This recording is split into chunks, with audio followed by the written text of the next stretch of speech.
So thank you very much. It's a pleasure to be here. I recognize a lot of faces in this room, but just from a show of hands, who in this room is a clinician?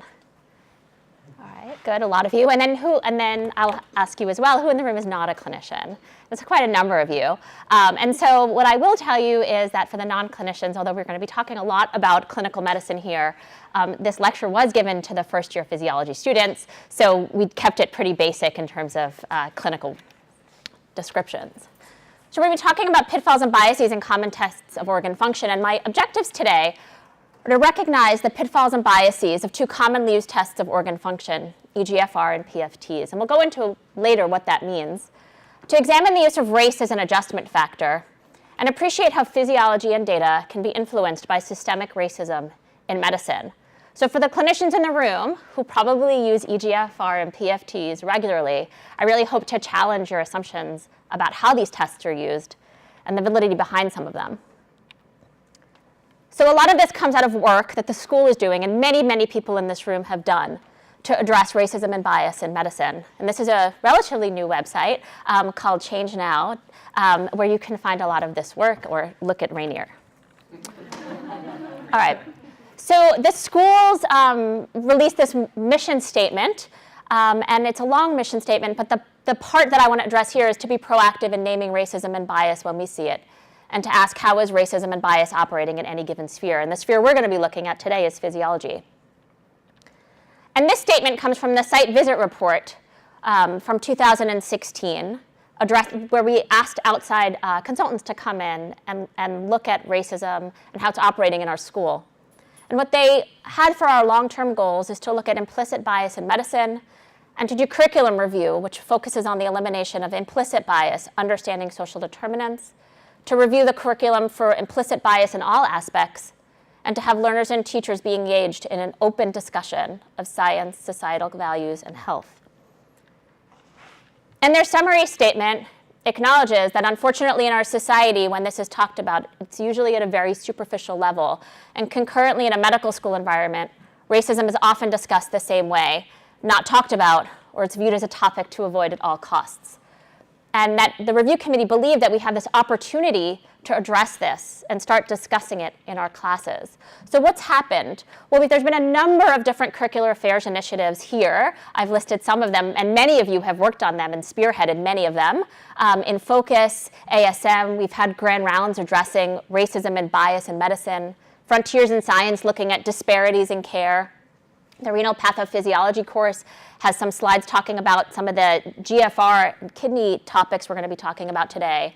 And all lectures, small groups, and exams have been reviewed for implicit and explicit bias. Now, I said this is based off a lecture that I gave in physiology. So why did we give it a lecture on racism in physiology?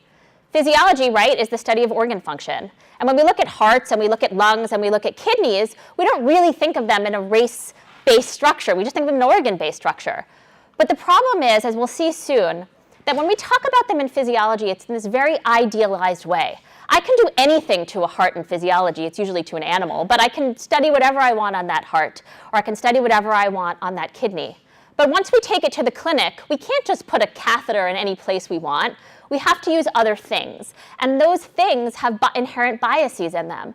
And so it's important really to understand the limits of applied physiology in patients. And I think it's very valid to do critical appraisal of ubiquitous tests. There's a lot of tests that have been around for years and years and years.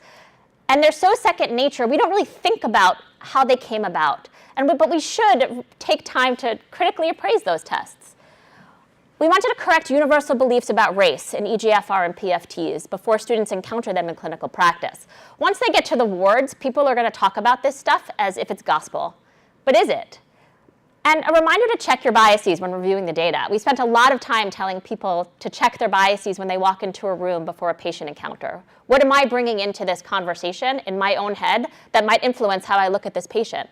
But let's move it to something else. Not just when I look at this patient, but when I look at this study, or I look at this test, or I look at this printout. How is it going to be influenced by systemic racism, and how can I check my biases? So a note on the language I'm going to use.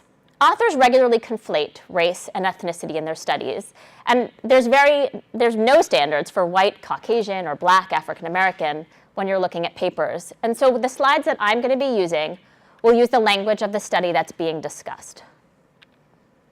So surrogate markers. Before we talk about anything, we're going to talk about surrogate markers. And all of us use surrogate markers every single day. So I tried to think of a surrogate marker that would be applicable to an audience of clinicians and non-clinicians. And this is the best one I can think of. All of us use this when we decide where to go to eat, right? We see an A and we think, oh, this is probably a pretty clean restaurant. Or we see a C and stay away. Now, we know it's not really telling us what the quality of the kitchen or the cleanliness of the kitchen is at that moment, but it's better than nothing. And it certainly avoids us having to barge into restaurant kitchens every time we try to go to eat somewhere. But we know there's some limitations. What if a place got a C because one employee was being, I don't know, sneezing into the food? And they get fired, and then they go to work at the restaurant with an A, right? We know there's limitations, and we have to remember those limitations as we think about surrogate markers. So in medicine, we use them as well. And when we use them, we have to think about pros and cons, right? The pros are they're fast. We can just look at the letter, for example. They're scalable, they're non-invasive, and they're very helpful for screening. But the cons are they can be misinterpreted. They're certainly subject to biases. We have to wonder about their validity in the population being studied. And it requires an understanding of its limitations before we can apply them to general patient care, and certainly to the patient who's sitting in front of you. So as I said, the two surrogate markers we're going to be looking at today is eGFR, which is a surrogate marker for kidney function. And if you've ever had a lab test here, so probably all of you, you've had your eGFR checked. And it looks like this. So those are some lab reports, and this is eGFR. Oh, sorry, it's a little jumpy here. And so the eGFR is reported African American or non-African American. And so every person here who's had a lab test has had their GFR measured or their GFR reported, which will be dependent on your race. And similarly, pulmonary function tests, which are a surrogate marker for lung function, require the inputting of a patient's race. And that race is then used in the interpretation of the values. So the outline that we're going to have today is the rationale behind eGFR as a marker of kidney function, the history of the MDRD equation, the use of race in that equation, and the pitfalls of using eGFR as a surrogate for true GFR. And in the lung, we're going to look at the rationale behind PFTs as a marker of lung function, the use of race in their analysis, and the history of race in lung function, which is actually a very long history. So before we get to GFR, I wanted to use an analogy to better describe GFR for those of you who are less familiar with it. If I have two dishwashers, but I can't go inside that dishwasher and try to figure out how well it cleans, I can use something else. I can see how many plates go in dirty and how many plates come out clean. And then using that information, I can decide how much the dishwasher is cleaning. So for this top dishwasher, we can say it has a plate cleaning rate of 75 plates per minute. And for this bottom dishwasher, we can say there's a plate cleaning rate of 100 plates per minute. And we can think of the kidney in somewhat analogous terms. The glomerular filtration rate we use because only the plasma that is filtered by the kidney can be cleaned. So in very, very brief strokes, the dirty blood goes in the renal artery, the clean blood comes out of the renal vein, and the wastes are excreted in the ureter. And to put this in perspective for you, the GFR is the amount of blood filtered per unit of time. Normal for everybody, except maybe kids, as Jess is in the room, could address that, but for 125 a minute. And we do dialysis at around 10. So for everyone in this room, we want you to be at around 125 mils per minute. That's our goal. So there's different ways we can check it. We can infuse something into you and then measure your urine for 24 hours. And that's really the gold standard. But if we wanted to check everybody's GFR in this room and figure out who had kidney disease, asking you all to infuse something into your arm and have you collect your urine for 24 hours is completely impractical. So instead, so knowing a patient's GFR will tell us how her kidneys are functioning. But we need a way to screen, right? Because kidney disease is mostly silent. And so if we don't have a way to screen you for kidney disease, we're not going to catch it until it's way too late. So we need something that's easy, simple, and readily available to screen. So conceptually, instead of having you infuse something and then check your urine for 24 hours, it would be great if we had a huge population of patients of a variety of different types. we had them do that gold standard, and then we used that data to create a formula that I can apply to everybody. And then that formula just requires one blood test and allows us to have a sense of what your kidney function is. And we're continually seeking that most accurate formula. But the one that we use now is based off of this study, which is called the Modification of Diet and Renal Disease, or the MDRD study. Now, this study wasn't actually trying to come up with a formula. What it was trying to do was figure out how much protein kidney patients should eat and what their blood pressure should be. But what it did that was so critical is it had 1,600 patients, and they measured their GFR serially using these gold standards. So then we had this large database of patients in whom we could create an equation.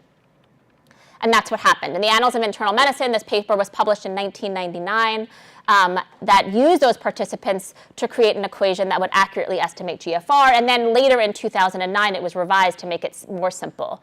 And so the criteria that they looked at were a combination of lab values, markers of blood pressure, and demographic values. And the four that they sort of shook out as the valid ones for their equation were age, sex, what they're going to call it ethnicity, and serum creatinine. And this is the formula.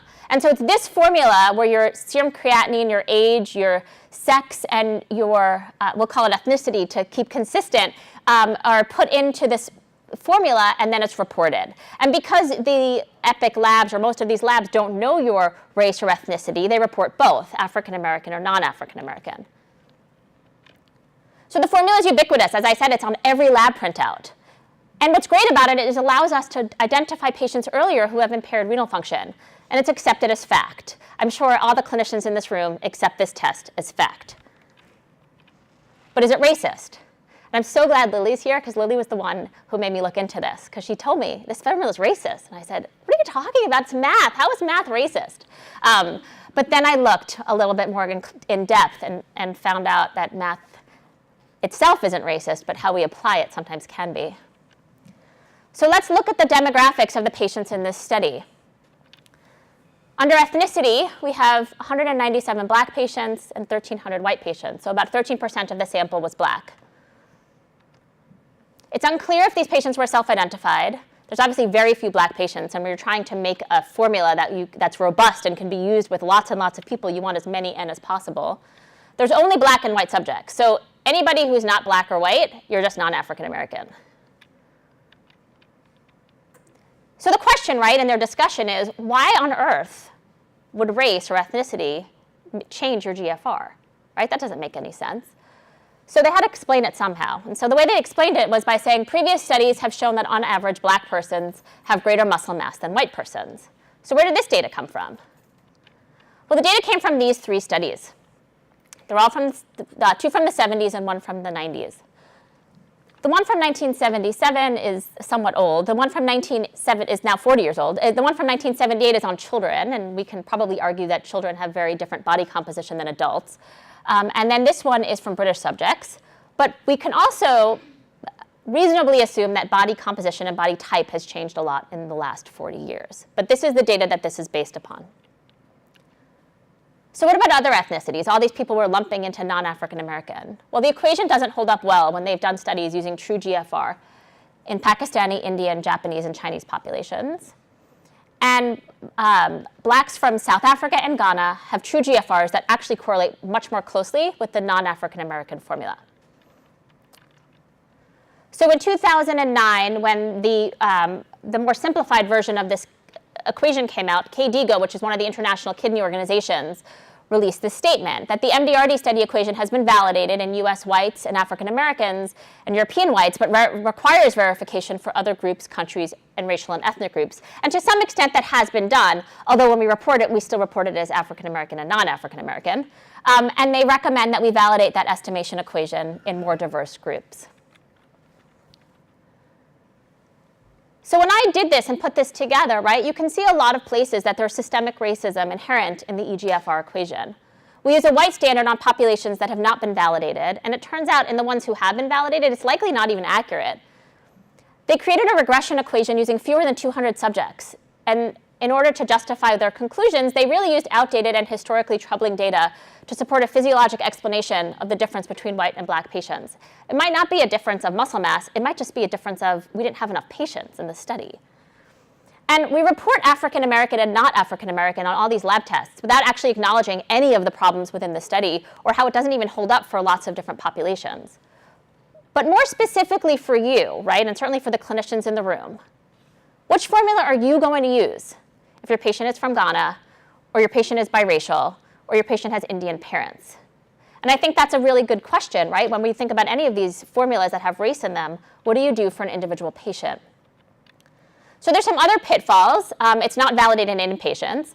It overestimates GFR in a number of patients with lower body mass, and it underestimates it with patients with higher body mass or more protein. So how I use GFR, I'm a nephrologist for those of you who don't know, and so I think about this every day. What I do is I use it more of a screening test. Do you have kidney disease or do you not have kidney disease? And then I base it off of that. And I try to treat the individual patient's symptoms. And if it doesn't make sense, then I do one of those 24-hour studies because I know they're more accurate. So that's what I do.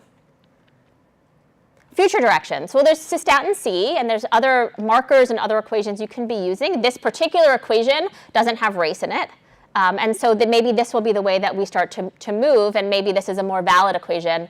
This one just uses sex and age, and this valid.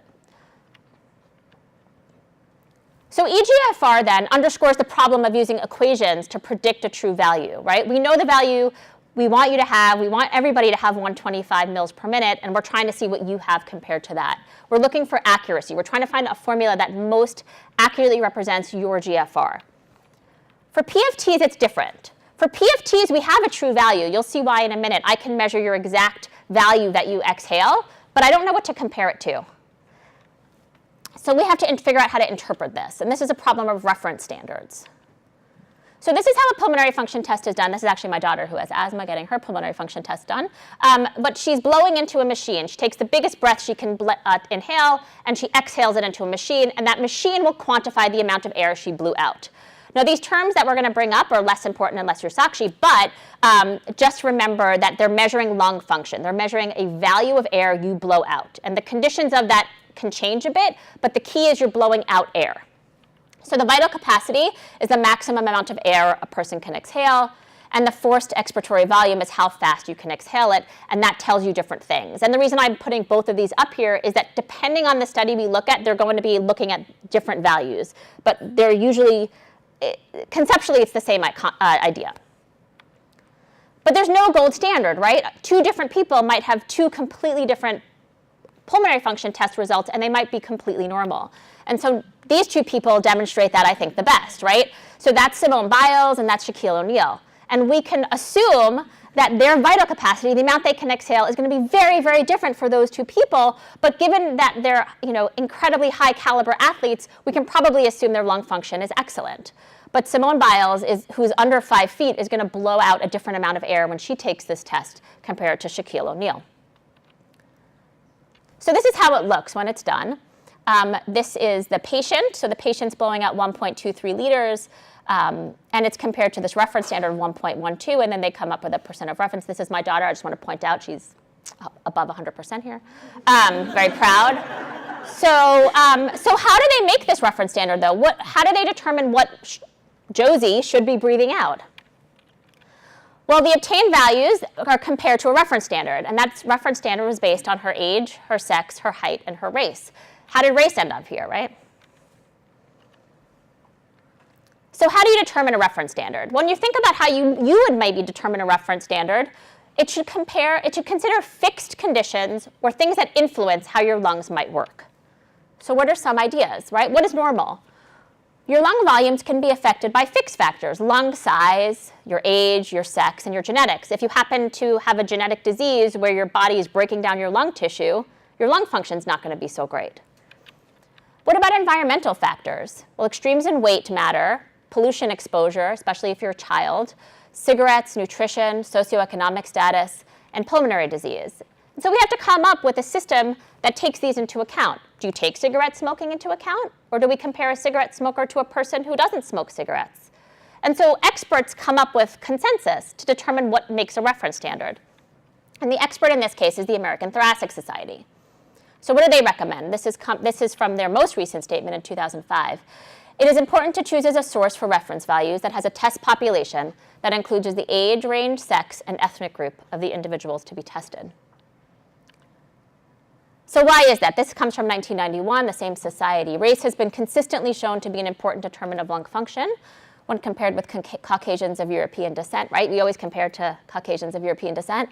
Values for most other races usually show smaller dynamic and static lung volumes, and these differences persist after allowances are made for age, stature, smoking, air pollution. And the reason is unclear, but it may be due in part to differences in body build, right? We're back to this again. Blacks on average have a smaller trunk to leg ratio than do whites. In 2005, they revised this a bit. They changed it just from race to race ethnic, and they say that we should be using race-specific equations whenever possible. And again, differences are not well defined, but again, we're talking about this trunk length relative to standing height. So the general consensus among pulmonary community is race or ethnicity is actually a fixed marker of lung capacity and lung function. And most of the difference is attributed to this different body proportion. So what are they talking about, right?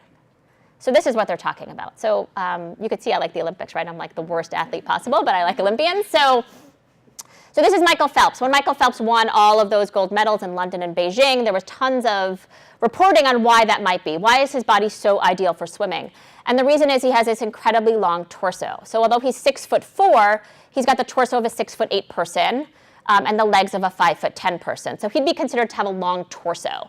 And this is a woman named Anna Chichirova, who's a Russian high jumper. Now, she has the opposite proportions, right? She has incredibly long legs for her height and a small torso. And so when they keep talking about this torso to leg ratio, this is what they're referring to. So this is, you always have to go back to the data. What are these references that support this smaller trunk to leg ratio? And again, there's more references here, but they again show some of the same problems that we saw before. A lot of them are done in kids, right? And so some of these kids might not have even reached their full height. A lot of them are really old again.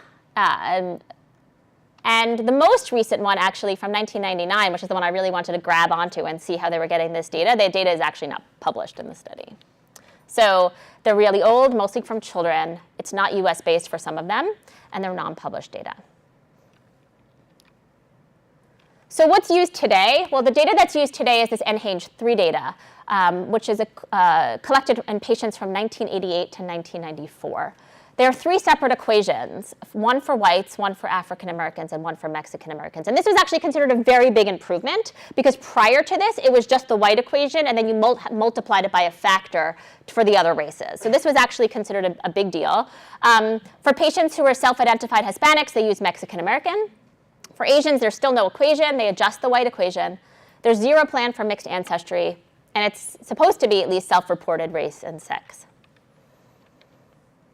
So the equation, though, was chosen by the technician, and it's not reported. When I showed you that PFT data, I don't know what equation he used. I could never go back and look. There's a lot of different equations you can pick. So what did the data show? So again, we're going to be looking at a lot of different slides where different values are going to be on the y-axis. In this case, it's something called FEV1. But think about it as the higher this number goes, the more air you blew out. So for any given height, Caucasians and Mexicans have a higher FEV1 than African Americans. And so we're looking at the darker ones because the lighter ones are for young people. But the squares and the circles are Caucasians and Mexican Americans, and the triangles are African Americans. So put into practice, this would mean that if you put these values into an equation, for a 6-foot-tall, 40-year-old man using an online calculator, you would see a different predicted or reference value depending on what your race is. So that would mean if the patient in front of you blew out 5 liters, if for a white person, they would be considered to have a lung abnormality, and for a black person, they wouldn't. What about other ethnicities and races? So these were Asian versus European descent. These were medical students in California. And similarly, for European American males, for any given height, there was a higher lung capacity, and it held true for the women as well. In Australia, this was looked at. They found Caucasians have a higher total lung capacity than Chinese or Indians. And this was considered a landmark study, right? It's in the New England Journal. They tried to move away from race, and they tried to move away from ethnicity, and they tried to go to genetics. So what this study looked at was they took DNA from patients, and they went to that DNA and came up with what percent African ancestry is this person. So they said, we don't want to look at, the dichotomous, are you black or are you white? We want to see what makeup are you of genetics, how much African DNA do you have, and how does that correlate with your lung function? And what they found was that as your African ancestry increased, your lung function got worse. So it must be genetics, except, right? There's always an exception. The problem is that the history of race in a lot of these tests are troubling and racist. And I use this book by Lundy Braun as a jumping off point for this. And I just want to warn you that the data I'm going to present really represents a mirror of the racism in America from, I guess it's the 1700s on. But the words are grotesque and very disturbing.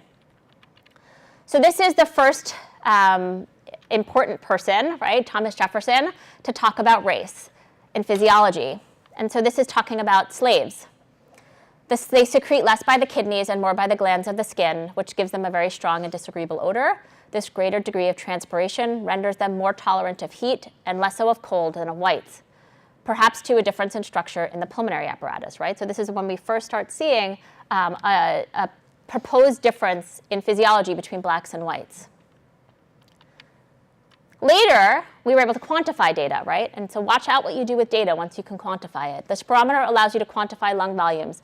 It was developed actually to do insurance, life insurance specifically, in an era of TB. So you wanted to see how people's lung functions worked before you would insure them. So this spirometer was invented. He developed the term vital capacity, and he tried to measure this on people to make their best determination of life insurance. But the problem is that once you have this machine, right, you can use it for whatever you want. And this is this Dr. Cartwright, who used spirometric data to support conclusions of inferiority and argue why blacks should continue to be enslaved. So the expansibility of lungs is considerably less in the black than the white race of similar size, age, and habit. And he estimates this deficiency to be about 20%. That Negroes consume less oxygen than the white race is proved by their motions being proverbially much slower and their want of muscular and mental activity, and as a necessary consequence of the deficient aeration of the blood in the lungs, a hebitude, which I had to look up, means laziness, of mind and body is the inevitable physiological effect, thus making it a mercy and a blessing to Negroes to have persons in authority set over them. Later, there's this man named Benjamin Gould who measured truly everything that is possibly measurable on a person, and he did it in all of these soldiers in the Civil War. And there's chapter after chapter of just tables of data of everything possibly that could be measured to be measured. So the one that we're looking at here is the thorax. So what he had people do is he had them take a really big inhalation, measured their thorax, and then had them exhale and measured it again. And so that the difference between the inhaled and the exhaled is what you're looking at here. And the bigger the difference, in theory, the more air they exhaled. So students, right, the people who aren't even fighting the war, has the largest, followed by the white soldiers. And then the blacks, mulattoes, and Indians have less. Again, this data is used. This one is statistics to argue that American Negroes are uninsurable due to inherent inferiority. The smaller lung capacity of the colored race is in itself proof of an inferior physical organism. And this assertion is proved by the greater mortality of race as compared with the white. Now, this is 1896. We could probably think of a few other reasons why blacks had lower mortality than whites beyond their lung size. So we move to the 70s. Now this was a paper that tried to use something called a race correction factor. And what they write in this paper is that this is more than academic interest or anthropologic interest, but it actually has real world consequences because this is coal miners. And so what these companies that would do who had workers potentially being exposed to particulate matter was measuring the lung function of job applicants. And if your lung function wasn't great to start out with, then you wouldn't be hired for the job. So they felt that this was really disadvantaging black candidates because if their lung function was less, so maybe if an applicant's lung function, let's say, was 5 liters, well, they wouldn't be hired because they didn't want to take people with baseline lung injury. But if it turns out that black workers have smaller lung function or smaller lung volumes, then a black candidate with a lung volume of 5 liters can be hired because they're expected as only 4.45. So they were trying to rectify some discrepancies here, but eventually created this race correction factor. In modern times, this is the most recent guidelines that were published by the CDC and NIOSH, which is like occupational health, for technicians to encourage eyeballing and defaulting to Caucasian when in doubt about the patient's race. An attempt should be made to determine and record their race, but often you can do this just by observing. If in doubt, ask the employee, explaining that race affects the reference values, but if they consider the question objectionable, or if it doesn't really fit the limited categories, just record unknown and use the Caucasian equations. And then later in 1999, spirometric data was used to deny black workers compensation in asbestosis cases. The idea being that if you measured lung function and it's less, it wasn't because of the asbestos, but it was because of a genetic difference in lung function. And so these people who had been exposed, I think it was like a Corning plant, or were not given the same compensation for their injuries as white workers. So what explanations have been proposed for some of these ethnic and racial differences that have been seen between lung size in different races and ethnicities? So initially, this was from a systematic review, initially the data basically said it's different because whites are better, right? They have better lung function. Later, people tried to say it was anthropomorphic differences. This is some of the trunk and leg ratios we were discussing. And still later, certainly in 2010, that study looked at genetic differences, right? % of African ancestry. Does the data support this? So they did a systematic review of literature that looked at pulmonary function in white versus other groups. And there were a large number of studies, but only 17% of them defined race. 83% of the other groups had lower measurements, but 94% of these studies didn't account for socioeconomic status. And why might that be important? Well, this comes from that same New England Journal paper where they measured the % African ethnicity, or % African ancestry. And so what he said was the association between lung function and ancestry found in our study may be the result of factors other than genetic variations, such as premature birth, prenatal nutrition, socioeconomic status, and other environmental factors. And what we know from NHANES data is that the richer you are and the more educated you are, regardless of your race, the better lung function you will have. So for Caucasian women, as their income increases, so does their FVC. This is true for African American women. And look, this is African American and Caucasian men and women. As your education goes from up to high school to greater than high school, your lung function increases as well. This was a Brazilian study that also looked at African ancestry by DNA. And what they found was that it correlates with a whole host of measures. So the p-values are significant for most of these things. But higher African ancestry correlates with a lower income, lower maternal schooling, lower birth weight, higher rates of maternal smoking, higher rates of pneumonia, and higher personal smoking, right? So maybe African ancestry is less of a marker for poor lungs and more of a marker for being exposed to higher environmental toxins. So this paper says that 50% of the differences that are attributable to race can actually be explained by another factor. Sitting height was a large proportion of it, 35 to 39% of the race difference in both sexes.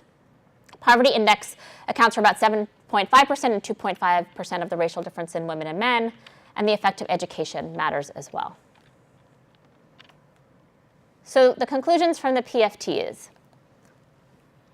There's clearly a long history of rigorously collected data being used to justify racist beliefs. There's plenty of things you can measure, but how you interpret it is what matters.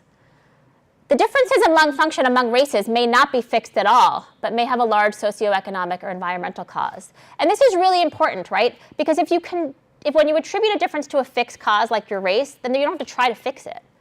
But if you attribute it to a socioeconomic, is it poverty, is it maternal smoking, is it poor nutrition, then you have to work really hard because you want to fix it, right? We know smoking is bad, and we tell people don't smoke because you don't want your lung function to be bad.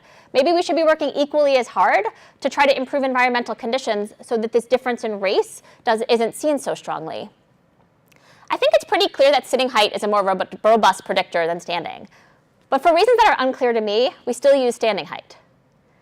So if you look, Michael Phelps is going to have incredibly higher than predicted lung volume because his height is one thing and his trunk size is 4 or 5 inches greater. And Anna Chicharova is probably going to look like she has bad lungs because she's all leg and low trunk for her height. So it seems to me that rather than saying a particular race or ethnicity has, on average, a body proportion that looks like this, maybe we should just measure everybody's sitting height and get a more accurate value for everyone. And clearly, race is poorly defined amongst all the studies used. So how can we apply this to physiology and patient care? This is what I really wanted to impress upon the students in front of me and hopefully for the clinicians in the room. We can't always measure what we want, right? We can measure what's easy to measure. And so we have to remember when we measure what's easy to measure is what are those limitations in those surrogate tests. I think it's important to don't believe something just because it's always been true, right? It's reported on the GFR, for example, is just reported, and so we believe it. But maybe we should look into it a little bit more. And it turns out that differences in race may actually be due to weakness in study design, or may reflect systemic biases or environmental or socioeconomic factors. But this is the IME, right? So how can we apply this talk, which is about PFTs and GFR, to how we educate our students? So I think it's very important to not believe something just because it's always been true, right? We've all gone through medical, well, not all of us, but many of us in this room have gone through medical school, and certainly all of us have gone through life. And we've been told things are absolutely written in stone true. And maybe they're not. Maybe it's time for us to really investigate some of the stuff that we've been told are facts. And part of that is to challenge yourself to critically review data and primary literature.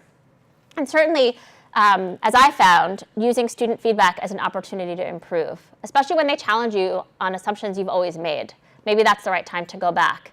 Maybe you are right, but you will never know unless you look. So I want to acknowledge a couple of people. Some of them are in this room. Rina Karani, who has been an incredible mentor and has really helped me put this talk together and inspire me to write it into a more formal talk. Prior to this, it was written up in a document that we gave the students. Dan, who helped me with the statistics. I'm not a statistician, and interpreting all of these statistics was a challenge. Sakshi, who helped me with the PFT section and figuring out what PFT, how pulmonologists use PFTs, and Lundy Braun for her book. And I'll just leave you with this. I can prove it or disprove it. What do you want me to do?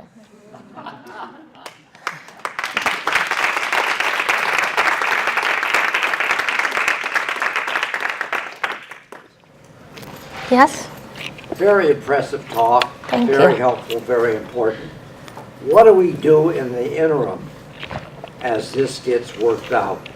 What values do we use? How do we approach measurement? And do we get truth? So that's a great question. I think for the GFR, I know personally what I do. And what I personally do is I just need to know that patient has impaired kidney function. The actual value is less important to me. And then I treat them longitudinally. So is that person's number getting better or worse? And then I can kind of remove it completely from the race and the population-based. For PFTs, I think the pulmonologist, and Sakshi can speak to this, do it the same idea. You want to see how that person's lung volume is changing over time, but you're looking at that individual person. And you're looking at their individual symptoms. If they have what appears to be perfect lungs, but are telling you they can't breathe, then they need to or they hear wheezing, they might treat it regardless of what the true values show.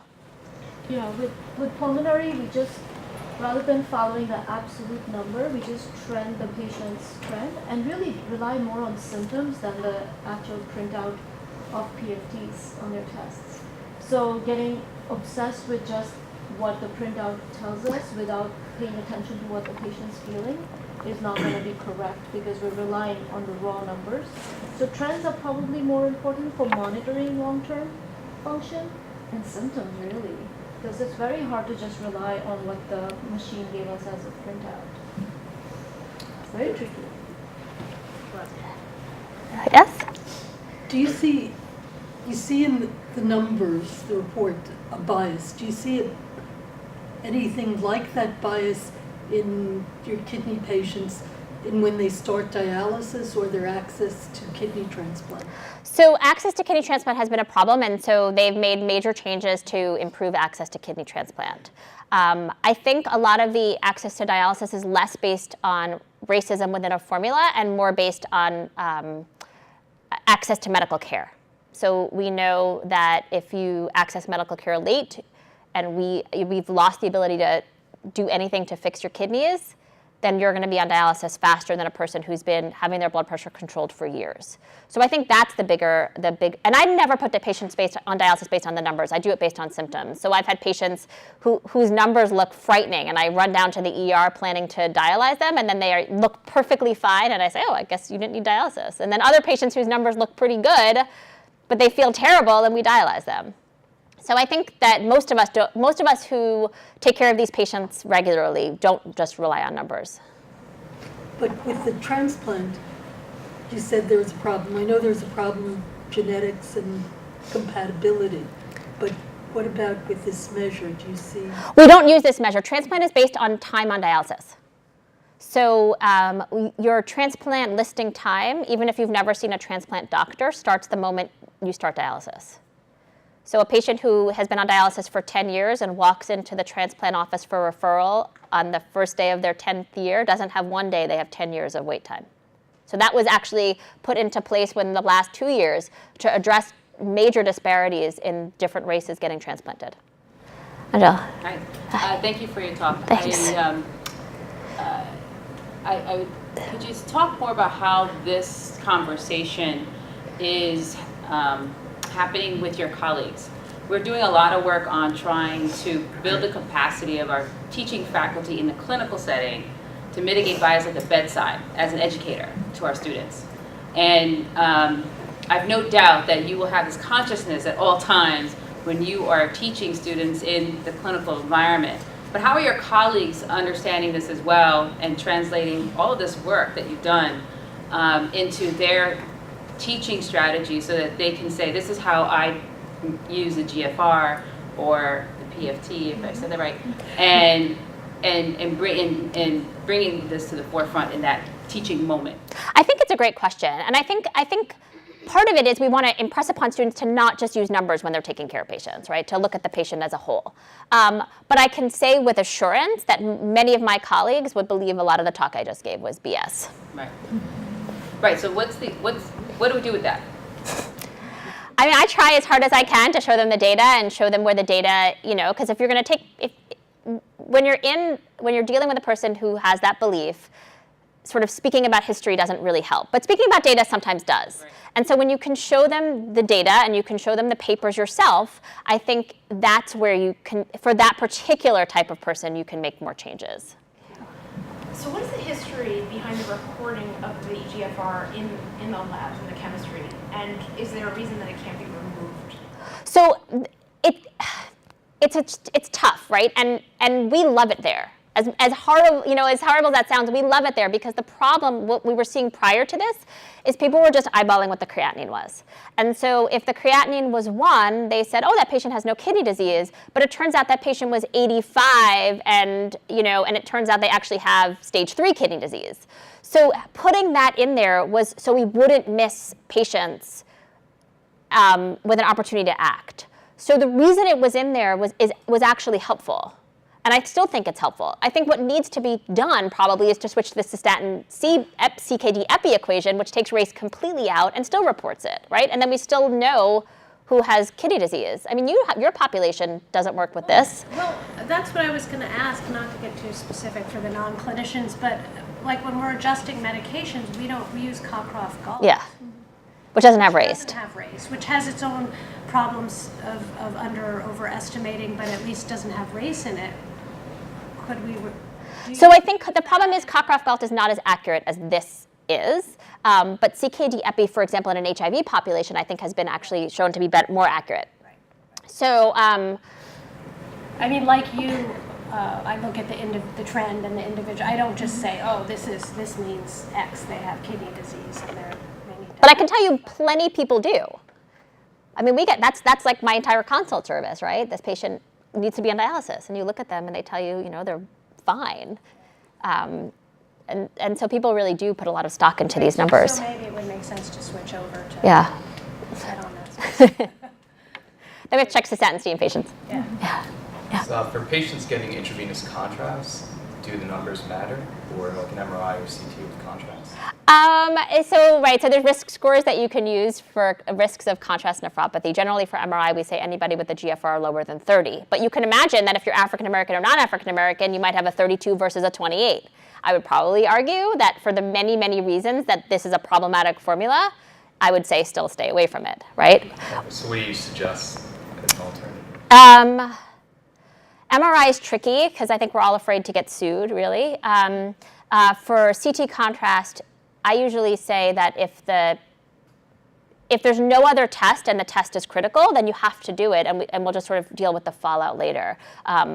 Certain patients we know are more at risk, diabetics, patients with underlying kidney disease, and we have fluids and things we can use to try to mitigate that risk. For MR, you would stick with 30? For MR, they usually say it's about 30, right? I think 30. We don't dilate. We don't try to give MRI contrast at all. Yeah, Michelle. Thanks, Staci. It was great. I really appreciate all the work you did, and feeling like we've been growing together on this work, and it feels really great to have a community. What do you want the take-home message to be to the folks in this room who are responsible and engaged in education of our students and influential with our faculty peers? What do you want the take-home message? That's a great question. I think the education message is challenge yourself. I think there was a lot of resistance to all of the people who taught taking out sarcoids more prevalent in Black people, right? There was a huge amount of resistance to that. Sickle cell is more common in Black people. But when you actually go back and look at the data, challenge yourself to look at the data and see if that's really true and why it might be true. And are you missing populations, right? So one of the things, for years I've been told sickle cell is common in Black patients, right? It's only seen in Black patients. And it turns out there's a huge population of Indians in that same malarial belt who are at risk for sickle cell. But would you think of sickle cell when that Indian patient's in front of you? I'm not sure the answer is yes, based on all the teaching we've gotten. So I think critically reviewing the data that you've always been told to be true was really what I took away from putting this talk together and being challenged actually by medical students. How much of this do you think is ignorance versus actually founded bias? I think people as a whole, I hope, try to do right and maybe that's naive. I think certainly for the MDRD equation, they were legitimately trying to come up with a way to improve how we look at patient care. And maybe the bias was even before that. Maybe the bias was why, when we know CKD is so prevalent in African American in the US, were we only having 200 in the study, right? Maybe that's where the bias happened, that they didn't recruit well enough amongst a broad swath of patients. CKD affects people of every ethnicity in this country. Why were there only whites and Blacks in the study? So I think the people who put the equation together used the data they had. The problem was that people who were in the study certainly didn't represent what the CKD population looks like. Yeah? So if we take a social justice approach to this and say a preferential option for the poor in creating these clinical guidelines, we know that those from poor socioeconomic status for many diseases have poor outcomes. Mm-hmm. So is there any thought to changing sort of the clinical standard for those that come from that sector so that we're reaching them earlier, getting them the resources earlier to sort of prevent the outcome later on? Almost like I'm trying to come up with a comparison, but like an affirmative action almost type thing that we're putting into this. I mean, I think it sort of depends on what you're thinking about, right? For the PFTs, I think that the key is don't say we're expecting a lower PFT because of your race, but what can we do to ameliorate the conditions that may have accounted for some of the discrepancies we're seeing, right? I mean, sort of the education, right? We know that there was a difference in how higher socioeconomic schools performed to lower socioeconomic schools performed, and we know that there's that black and white achievement gap in education. But they've worked really hard to come up with ways to narrow that gap. Maybe that's what needs to be done here, right? You need to narrow the gap by improving the environmental conditions. But the bus terminals are still in Harlem, right? Thank you. Thank you.